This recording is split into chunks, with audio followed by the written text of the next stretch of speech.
La dictée doit-elle être supprimée ou maintenue dans les écoles? Nous tenterons de répondre à cette question dans cette édition.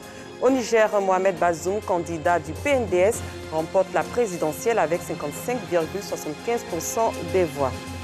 Bonsoir, merci de suivre le 19h sur RTI 2.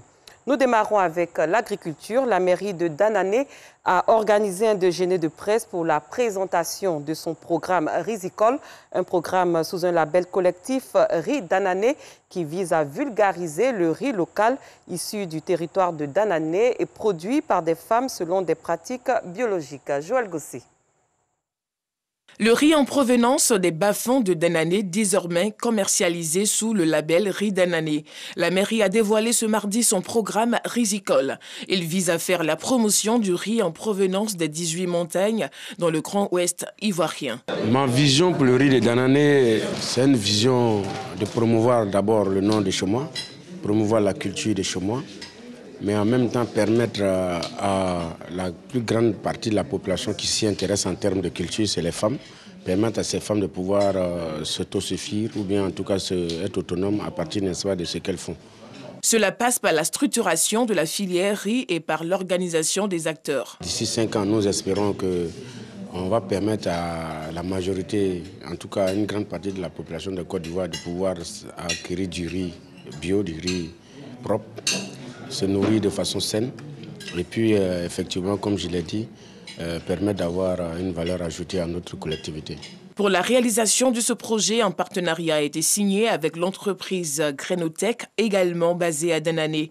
Elle se chargera de la formation des rizicultrices au système de production intégré biologique. Nous, en tant que partenaires techniques, nous apportons deux choses. La première des choses, c'est que nous avons eu pour responsabilité la formation et la mise en place du système rizicole intégré biologique. Donc, c'est une technique agricole de production qui respecte tout un itinéraire technique qui permet à ce riz d'être produit avec une approche de maîtrise de semences, maîtrise d'eau, amélioration de la rentabilité et zéro utilisation d'intrants chimiques. Selon le maire Lassinan Ouattara, la valorisation du riz Danané permettra de préserver la biodiversité, de limiter la déforestation des zones montagneuses et surtout protéger les riverains des catastrophes naturelles. Nous l'avions annoncé dans les titres, la dictée à l'école est au cœur des débats ces derniers jours. Quand certains pensent qu'elle doit être supprimée, d'autres insistent sur son maintien dans le système éducatif. Quelle est la meilleure position? Celle qui tiendrait compte de l'évolution du temps et de la technologie. Alassane Drabo s'est intéressé à ce sujet. Il nous donne des réponses. Commune d'Abobo, au nord d'Abidjan, ce mardi matin. C'est jour d'examen au collège moderne Saint-Joseph. L'examen régional du BEPC, le brevet du premier cycle, le premier test avant le grand examen de fin d'année. Au moment où nous y arrivons, les élèves sont soumis à l'épreuve de la dictée. Un texte extrait de l'œuvre Le monde s'effondre de l'écrivain nigérian chinois Achebe. Les palmiers oscillants tandis que le vent... La dictée est un exercice qui consiste pour l'enseignant à lire un texte à haute voix, afin que celui-ci soit transcrit par l'apprenant selon les règles de l'orthographe.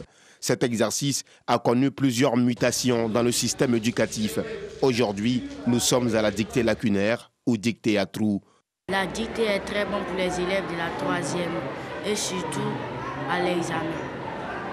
Donc il faut bien maintenir la dictée et bien recopier et sans faire de fautes. C'est bien de maintenir la dictée parce que ça nous aide vraiment à mieux s'exprimer beaucoup en français et puis à mieux écrire aussi. La dictée me permet de bien m'exprimer, de bien écrire les lettres. Donc je voudrais qu'elle reste pour m'améliorer. Plus loin, dans cet autre établissement, le directeur des études, lui, s'indigne.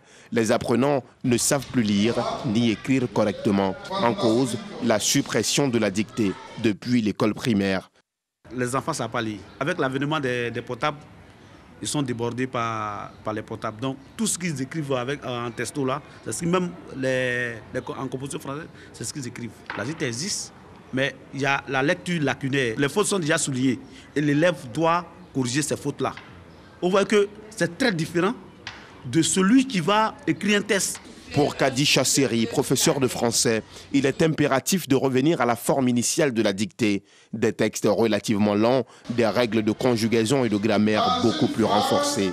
La dictée est importante dans l'éducation des enfants parce qu'elle enrichit en fait le vocabulaire des enfants. Les enfants de maintenant ne sont pas prêts pour étudier, c'est-à-dire ils refusent même de lire, ils ne savent pas lire même.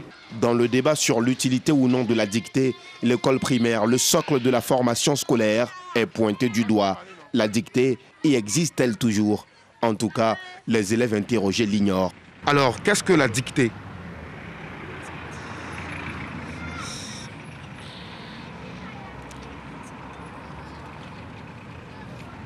Adama, qu'est-ce que la dictée? C'est qu'à l'école primaire, le terme a été changé. On parle aujourd'hui d'orthographe, tout simplement. Pourtant, cet instituteur estime qu'il est impératif que la dictée revienne sous sa forme initiale. La dictée a disparu. Surtout au primaire, on met des dictées et dans la dictée, on met des erreurs. Voilà, il s'agit des erreurs et puis on amène les enfants à corriger ces erreurs-là. Mais ça, c'est trop facile. C'est-à-dire qu'ils ne donnent pas, les enfants ne font pas trop d'efforts. Le constat, c'est qu'aujourd'hui, des élèves qui sont même en terminale, lorsqu'ils écrivent, il y a plein de fautes. Voilà, c'est pas vraiment ça. On souhaite que la dictée revienne, vraiment ça. Les charognards de pas comme Christian Kipré, Atekoubé la nuit, Clembier de Bernard Dadier, le tiercé et le loto, ou encore un magnifique paysage de Samben Ousmane, une fille révoltée d'Aminata Sofal, des textes qui ont marqué des générations d'élèves ivoiriens sur la toile ces derniers jours. Certains s'en souviennent encore. Les femmes de l'ASECNA, Agence pour la sécurité de la navigation aérienne en Afrique et à Madagascar, ont leur bureau au sein du SYMPACI, syndicat du personnel de l'ASECNA. Elles ont procédé récemment à son inauguration ainsi qu'à celle de leur siège. On en parle avec Clément Bocou.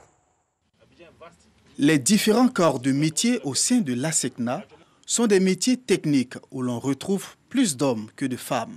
Mais ces rares femmes qui ont réussi à s'insérer dans ce secteur entendent jouer pleinement leur rôle dans tous les maillons de la chaîne. Pour les y aider, le SYMPACI, le syndicat du personnel de l'ASECNA, met à leur disposition un siège où elles défendront leurs intérêts. Pour les femmes de l'ASECNA, il existe encore des inégalités qu'elles souhaitent briser. Les inégalités au niveau des fonctions. L'homme est plus vu par rapport à la femme dans le domaine du transport. On trouve que les femmes ne peuvent pas occuper certains postes de responsabilité parce qu'elles ne pourront pas assumer ces postes.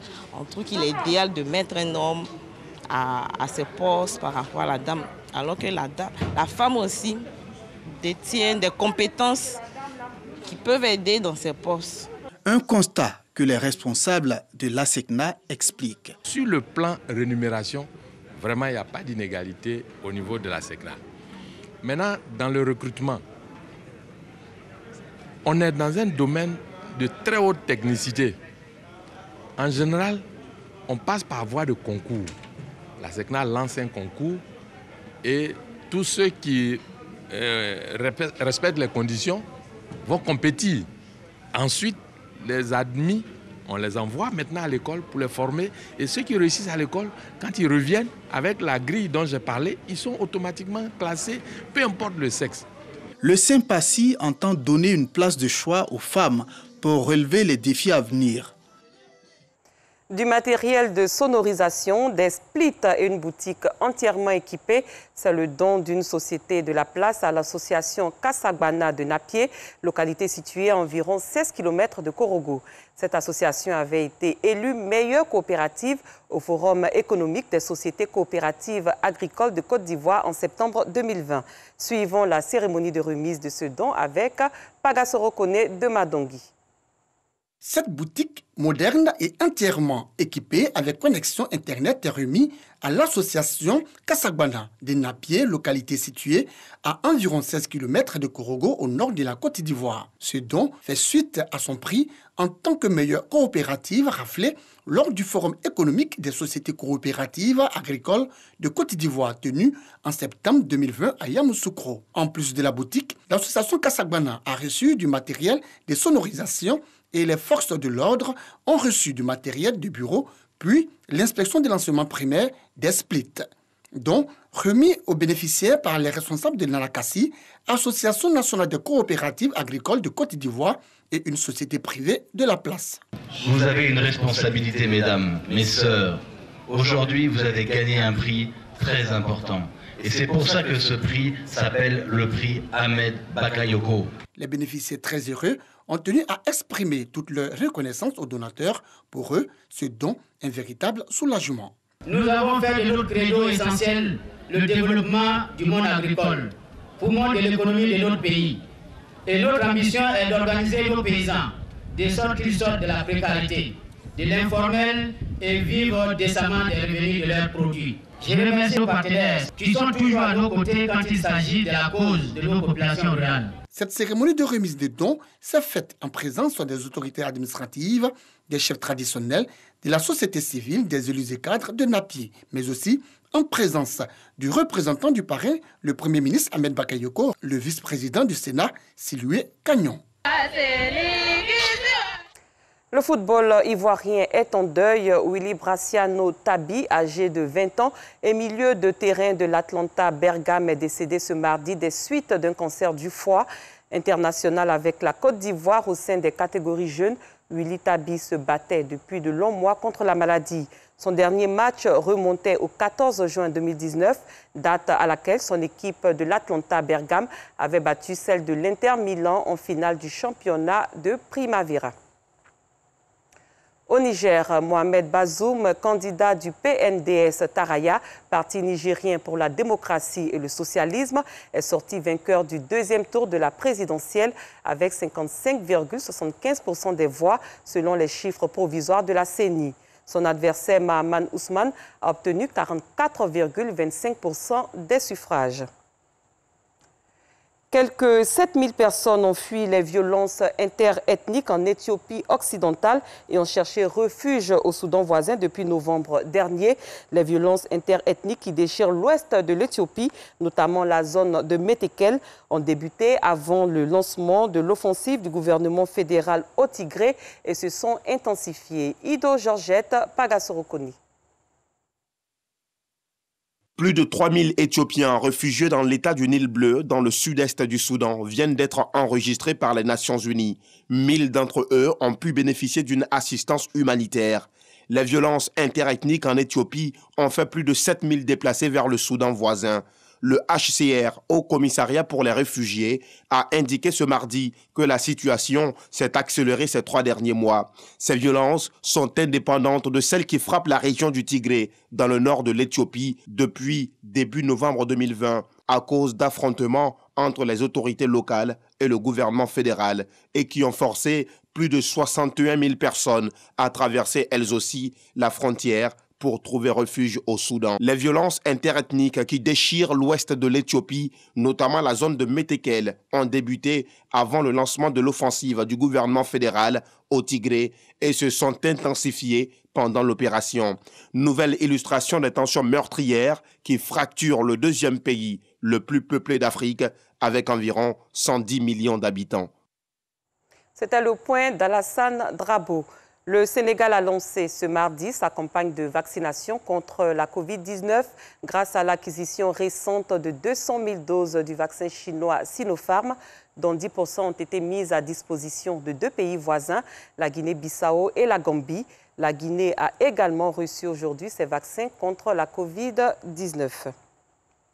Les États-Unis ont, eux, franchi la barre des 500 000 morts de la Covid-19 au moment où nombre d'indicateurs au premier rang, desquels le rythme des vaccinations offre des lueurs d'espoir. Anicette Conan, Pagasorokoni.